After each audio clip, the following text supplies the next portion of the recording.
Hello and welcome to this edition of MME Matters, the video and podcast series from the MME Council looking at policy and practice and issues that matter to the community. In this edition, released to mark Human Rights Day 2020, we'll be looking at the idea of a Bill of Rights for Northern Ireland. In fact, there's a consultation out about this at the minute, so we'll put links to that on our website.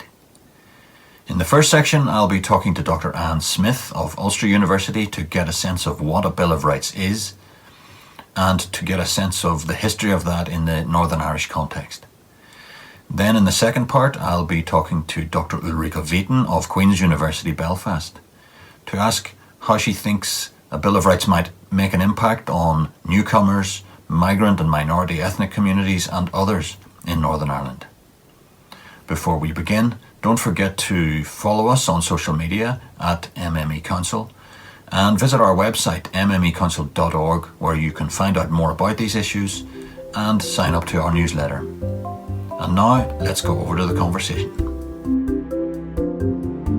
Dr Anne Smith, I'm delighted you could join us for this discussion of Bill of Rights for Human Rights Day. So perhaps we could just start, if you could just tell us who you are and a little bit about your work and where you work. Yeah, thank you very much, Maurice, for the invite. I'm delighted to speak to you, and it's great that we're having this conversation on Human Rights Day. My name, as you said, is Dr Anne Smith. I'm a senior lecturer at the law school.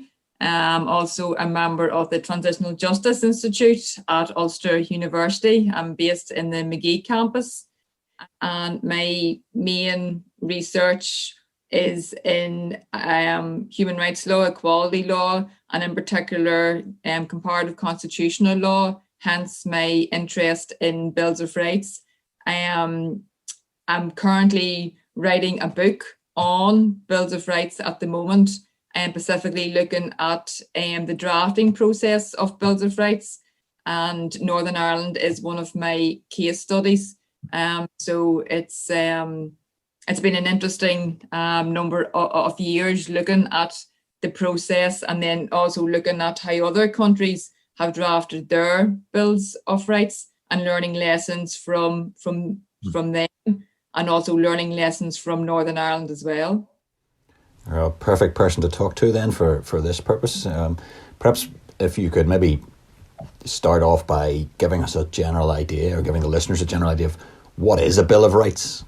It's not just any old sort of set of laws or something. There's something a bit more specific about what a Bill of Rights is. That's right. And people often hear bills of rights, but there is a lot of misinformation and disinformation about what a Bill of Rights can achieve and what it can't achieve. So it is important to be clear as to what is a Bill of Rights.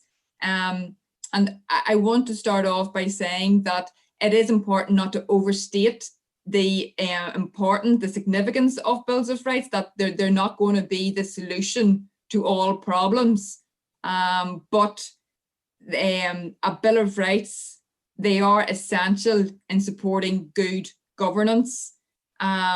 They create a rights-informed structure of accountability, and they are part of a wider project of shaping effective governance and holding governments to account. So they're very much a method, a tool, should I say, in terms of accountability. And of course you have, and this is where a lot of scare stories around the Bill of Rights is in terms of the roles of courts. My view is that the role of courts, yes, they play an important role, but they should be used as a last resort. And when cases do go to courts, that it's not all about winning a particular case. Even the publicity around bringing a case around a particular major social issue is good in terms of bringing awareness and an understanding of that particular issue. So first and foremost, it's all about in terms of creating and helping good governance. and especially in times of crisis, we need certainty. And a Bill of Rights can provide a framework from within politicians can work within, so to prevent abuses of power, to prevent legislation and policies discriminating against certain sections of the community. So they are essential in terms of providing accountability and giving a voice to those who may not have a voice in the political field. So the Bill of Rights basically brings together a set of obligations, safeguards that oblige a government, regardless of which government is, to at least safeguard those minimum core rights. So in other words, it carries on from one government to the next. It's not like one government can say, "Oh no, I'm not interested in safeguarding those rights," and tear it up. It's something a bit more durable than that gives people guarantees across time.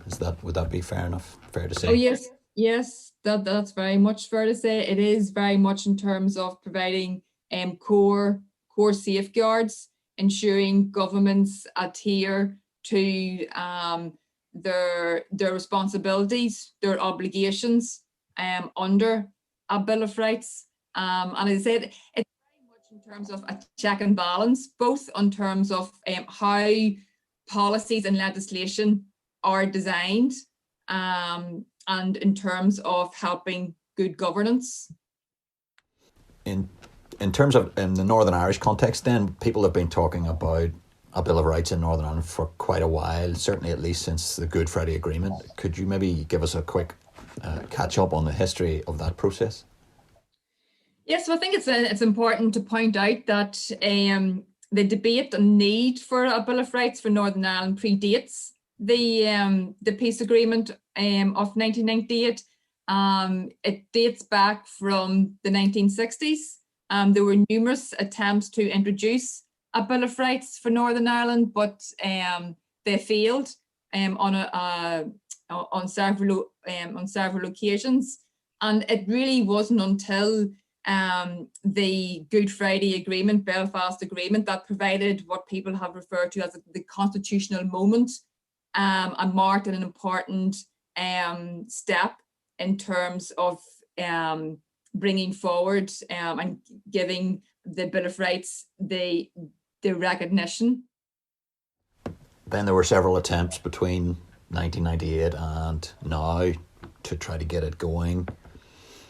There was a bit of a push about 12 years ago, wasn't it? 2008. It was the Human Rights Commission that proposed another move on the Bill of Rights.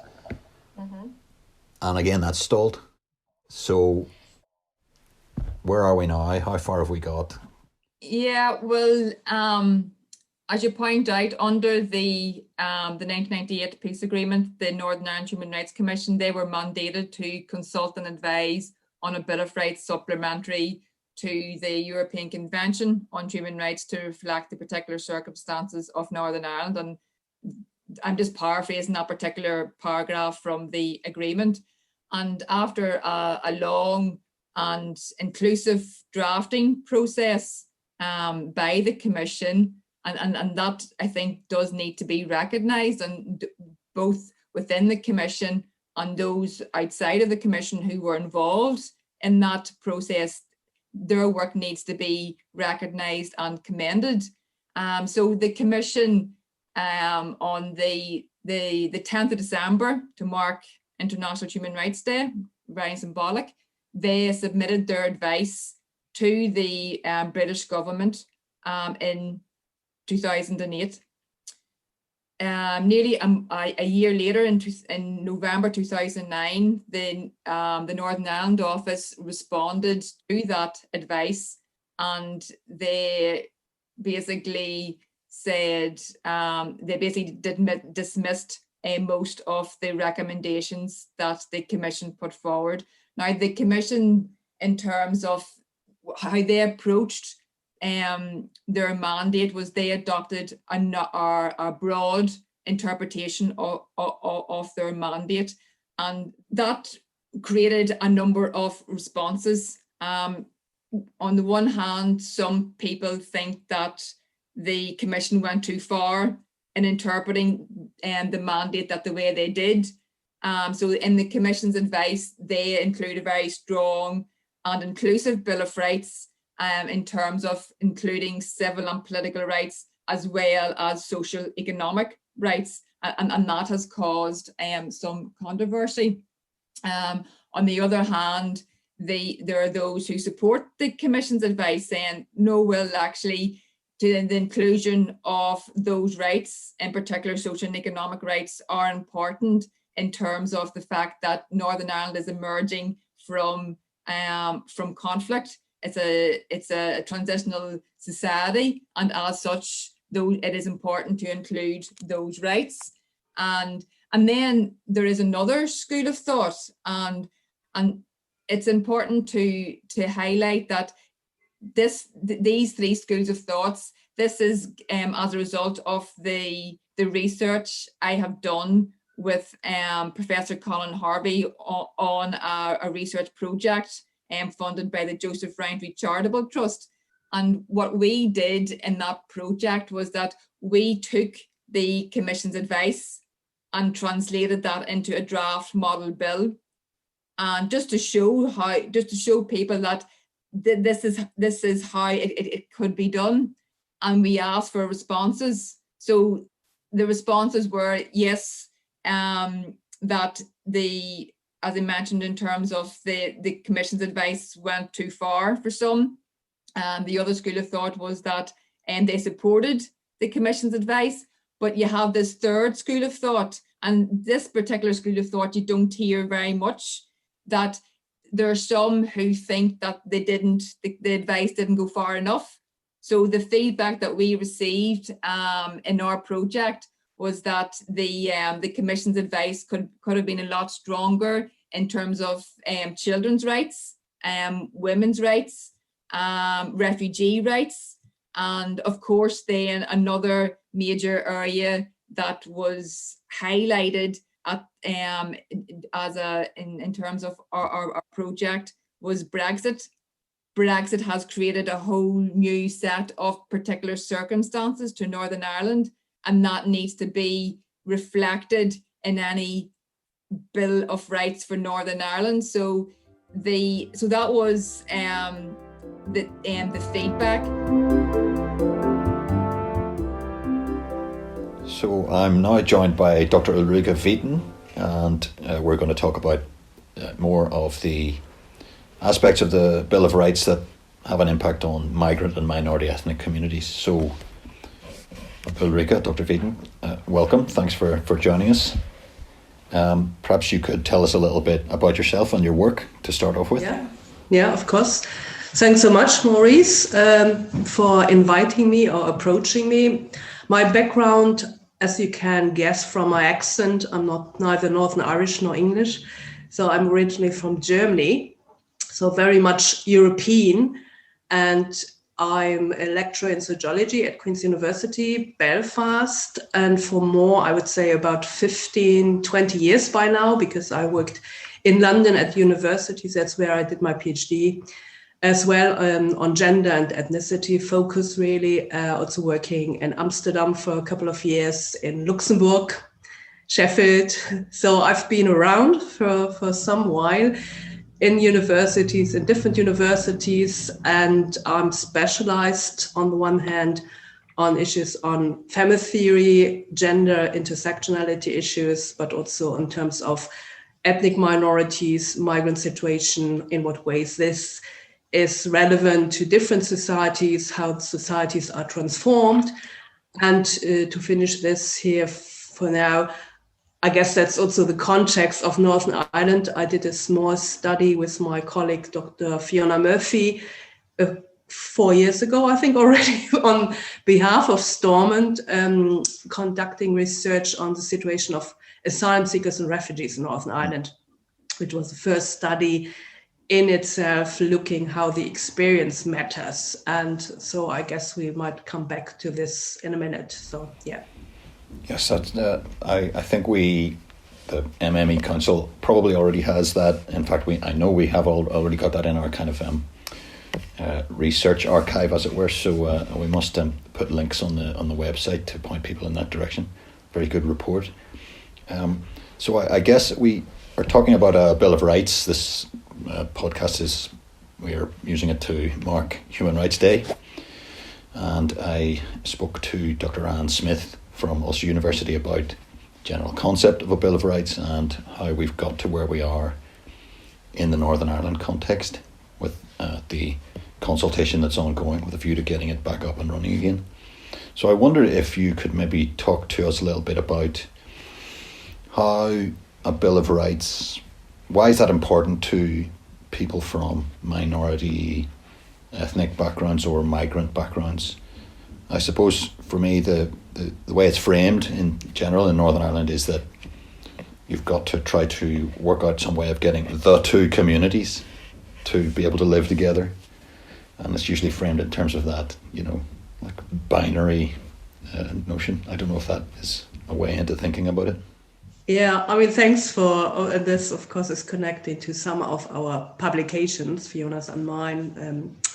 In a way, problematizing what you were just saying, the notion of sectarianism and how the kind of legacy or in some quarters of the society, particularly also contemporary situations and experience of social divisions, then what that means to migrants and ethnic minorities or racialized minorities, as usually the two, I would say, rather main ethno-national communities are addressed as a matter of fact of history, of course, and the Belfast Agreement. And then, of course, you could jump on this kind of conclusion that a Bill of Rights also would rather address these two communities. That said, I guess what we have to take into account, and I said I'm a lecturer in sociology, but I also studied law in Germany back then, it's ages ago. So I do have a sense what legislation means and different forms of legislations. And as I understand, and I guess that's relevant, if this human rights bill is framed in terms of that it's for everyone, then of course it's going beyond the two communities, and it's also then at least attempting or claiming to be inclusive or more inclusive. And in terms of minorities, what I would like to add, and I just read what's in preparation, that the Ulster Scot community might be recognized as ethnic minority very soon. So then that means the notion of minority has to be much more precise and specified as well. So that's one thing. Whom are we talking or whom are we addressing when we say minorities?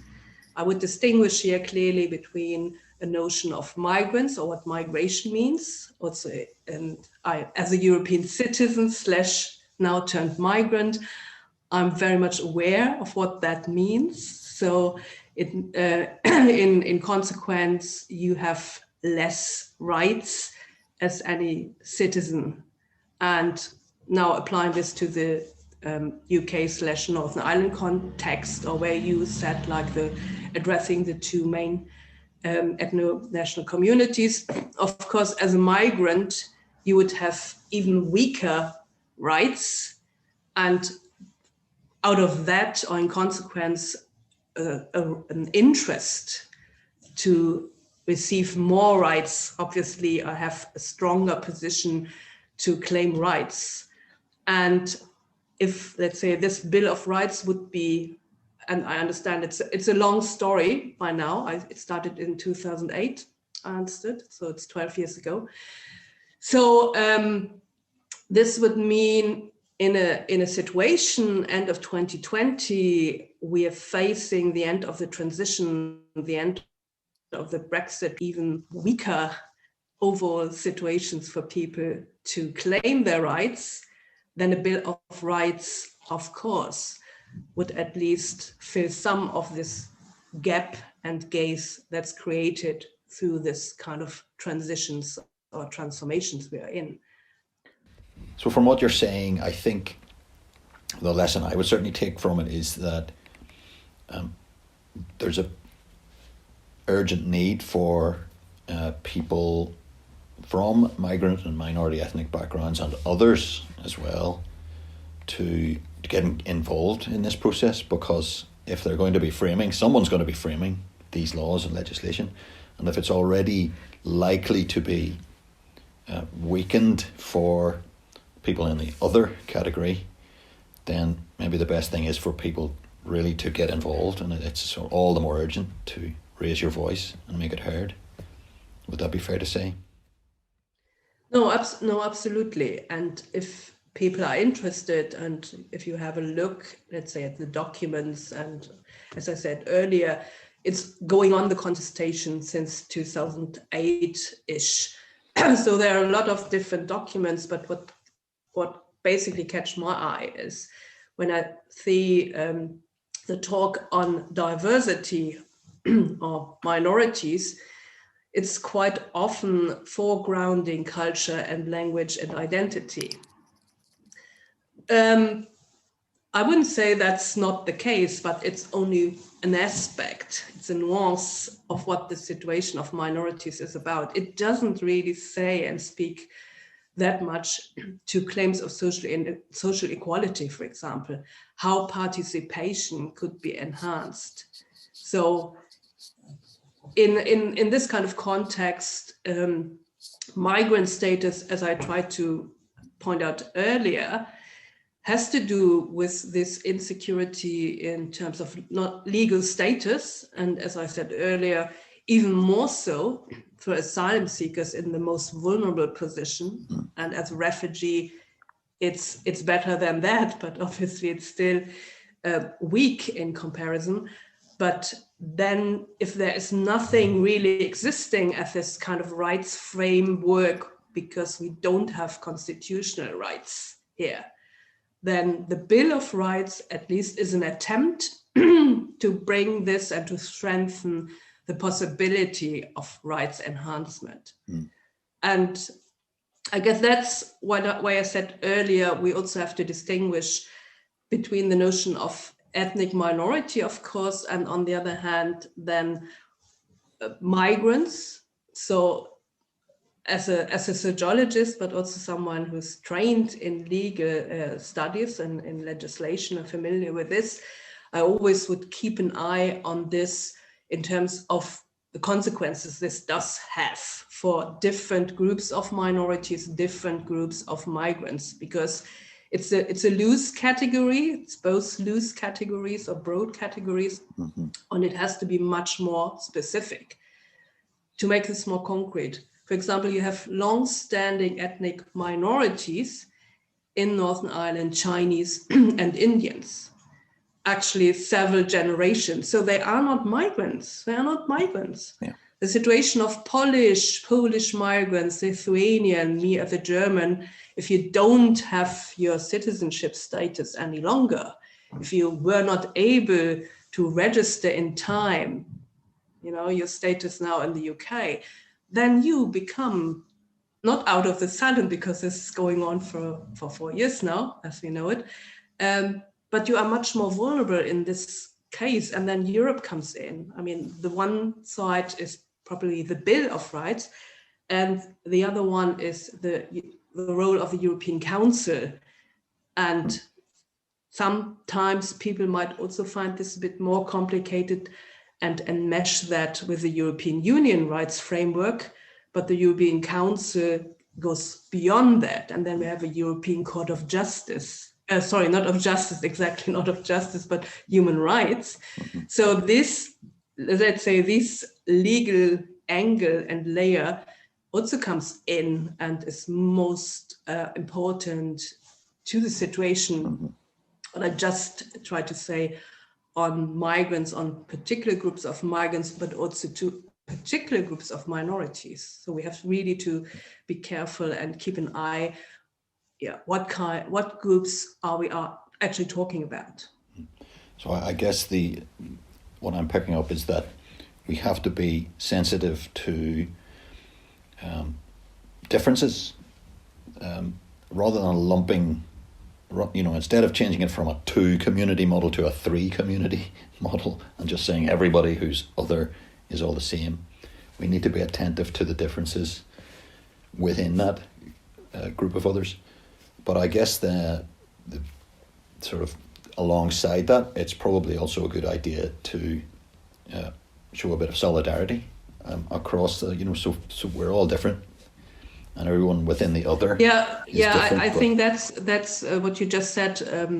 Just adding to this, I guess the complication in a place like Northern Ireland, as you just said, is that there's we are used to address groups predominantly, and the society in itself is on a learning curve to understand that diversity. That's why I mentioned cultural identity and so forth, that it's much more about diversification, and inclusion means then accepting that individuals are, of course, embedded in communities, but that intersectionality perhaps rings a bell. So the layers of group belonging are multiple, and it's not good enough to just say exactly what you mentioned. We have now the two dominant or majority settled communities. Then we have established settled ethno-national minorities, and then we have other groups that might then actually being add up, but it doesn't add up. So it's creating a new situation. And I guess that's much more exciting to think about Northern Ireland as a place that's undergoing transformations and a rapid change, how people live, how they want to live. And that's where we have to look at, and that's the most important thing. You just dropped the word of solidarity, and absolutely, I think that's important. It shouldn't be a situation again where groups are re-essentialized or belonging is re-essentialized, but understanding that we have to differentiate between identities, okay, and social structure. And social structure means we are in a position of hierarchies. Groups might put in this kind of social hierarchy at different stages and different consequences. That's why I said, like, asylum seekers, refugees, migrants. What kind of migrants? The legal framework is always there, and it puts people into places. And if we consider this kind of dynamic, then it's overriding, of course, any wishes for cultural diversity, because it's more about the legal rights and legal status, and a Bill of Rights that encourages to think more on that kind of lines of legal security, social equality. And you might have, in the end, if you think only about the human rights framework, you might have competing rights. But that's fair enough. I mean, it's still about thinking through a rights frame, and that's more important than thinking through a cultural identity frame. So that's how I would end. That's interesting. So I guess we've got work to do in terms of putting pressure on the politicians and making sure the Bill of Rights is as good as it can be, but that we also need to do broader work out and beyond the idea of the Bill of Rights altogether. So thank you very much for your contribution, and wish you all the best in the rest of your work. Yeah, thank you very much. It was a pleasure.